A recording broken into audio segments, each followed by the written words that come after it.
How's it going, Top Forest TV? My name is Jack, and welcome to my preview for the Forest versus Cardiff game at the Cardiff City Stadium on Friday afternoon. Obviously, a good Friday, 3 p.m. afternoon kickoff on a Friday. The only time in the season where you'll ever see that. And then again, obviously, we're playing on Monday afternoon as well at 3 o'clock. So games coming quick and thick and fast is what I meant to say there. But I think it's going to be a interesting game. I'm not really too sure on any players who may be unfit from playing in international games. Like, I don't know if anyone's playing sort of tonight, tomorrow night, maybe potentially even Thursday night, which I don't think is going to happen. But it'll be interesting to see on that sort of front. But I think it's going to be a really difficult game.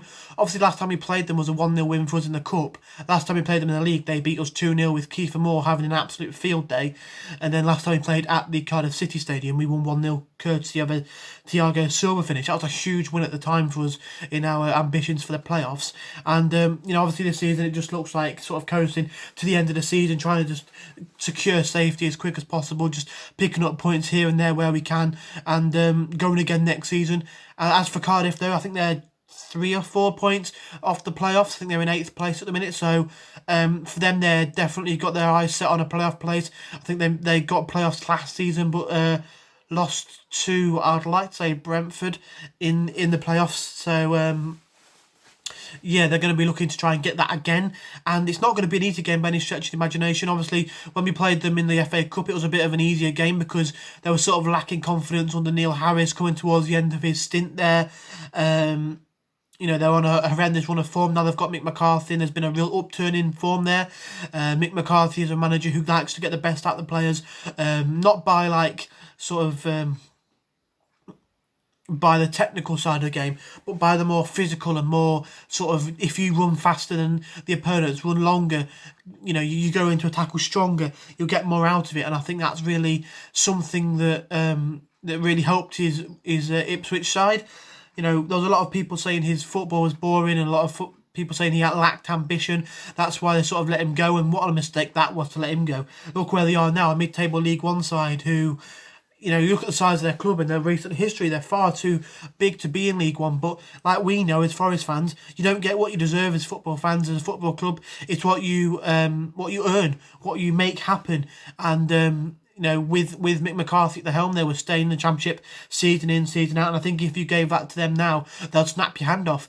So he's a manager who comes in and he may not bring flashy football, but he brings football that really gets results and keeps you in the league or gets you where the club wants to be. And I think that's what he's doing with Cardiff, definitely. They've got some really, really good players in Cardiff. Look at Keith Moore. You just see how he treated us last season. This early on this season at the City Ground in the league. He had an absolute field day, and he just, You look at Matt Smith last season. It's sort of players like that, players who are physical, who sort of sometimes struggle with, make our defence struggle. They make them feel a bit worried about the physical presence that they offer. So hopefully, we can deal with him. Shea Ojo is another good player. Harry Wilson, he's just come to my head. He's a very, very good player. Like, obviously, he was at Derby season before last. Bournemouth last season. He's a real technical player. He's got a brilliant free kick on him. We're gonna have to try and keep him quiet. And I think if we can do that, it might be a sort of a Rotherham away, a sort of a Blackburn home or away sort of game where we seem to be a bit more competitive, try and get a 1-0 win, a goal maybe early first half, early second half, and sort of sit on it, maybe look at like Cardiff in the Cup. But it's going to be a difficult one. You look at Cardiff and where they are and what they're looking to achieve this season. As for us, I think it's a case of just sort of eking out the season, seeing where we can finish, seeing sort of how high up we can finish in the league, and just not really sort of trying to leave notions of relegation behind us, and then going again next season. I think we could get a 1-0 win in this game, but it's not going to be an easy one by any stretch of the imagination. I don't think it's going to be like a Millwall at home or a sort of Wickham away style performance where we're quite obviously dominant. It's going to be one where we're going to have to try and get one goal and sit on it, because we can't rely on goal scoring. Our top goal scorer has got 4 goals in Lyle Taylor, and at this point in the season, that's really poor. We'll be going into April for our next game, 2nd of April, and it's going to be you know, it's embarrassing to see our top goal scorer with 4 goals. You look at last season where Grabban, by this point, he had double figures by far. You know, he finished the season, this season, this time last season, the season had finished, but he was nearing 20 goals. You know, he finished on 20 goals after getting, I think, probably 3 goals after the lockdown. So yeah, it's gonna be sort of a main aim next season, try and get a goal scorer in if we can, due to obviously financial reasons.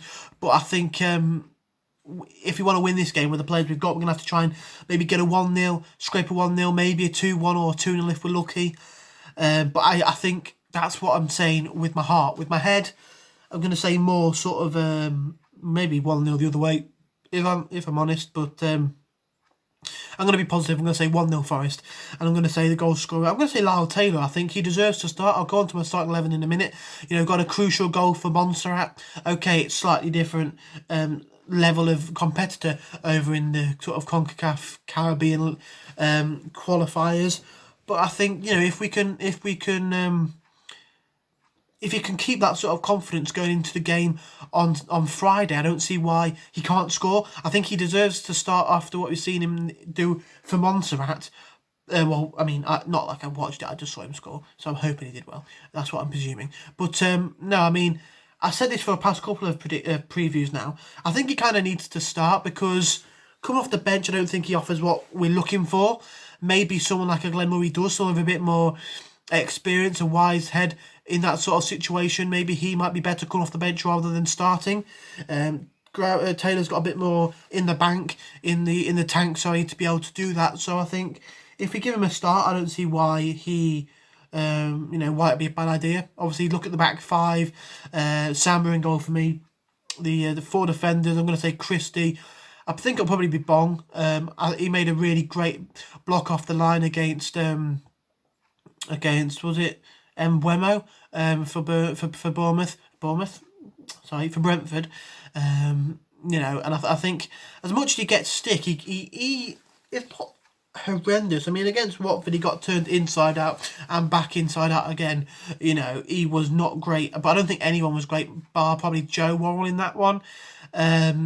So yeah, I'll give him a start. 2 centre backs. If everyone's fit, I will say I'll say Worrell and Worrell and McKenna for that one. Midfield 2, I'm going to say again Garner and Cafu.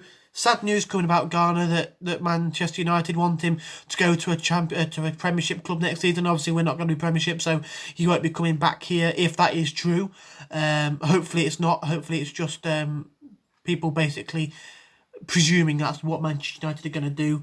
And then you look at the 3 behind the striker.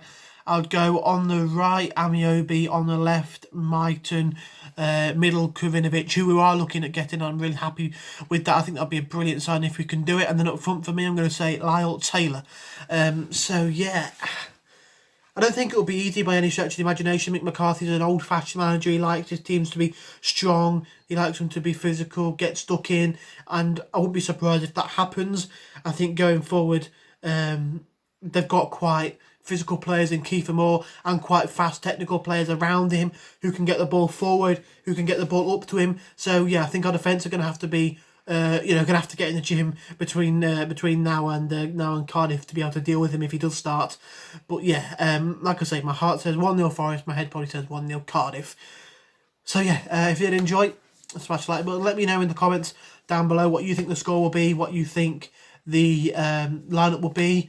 And yeah, it's good to have Forest back, and hopefully we can start with a 3-point win. Well, I mean, you get 3 points for winning, you can't get any less or any more.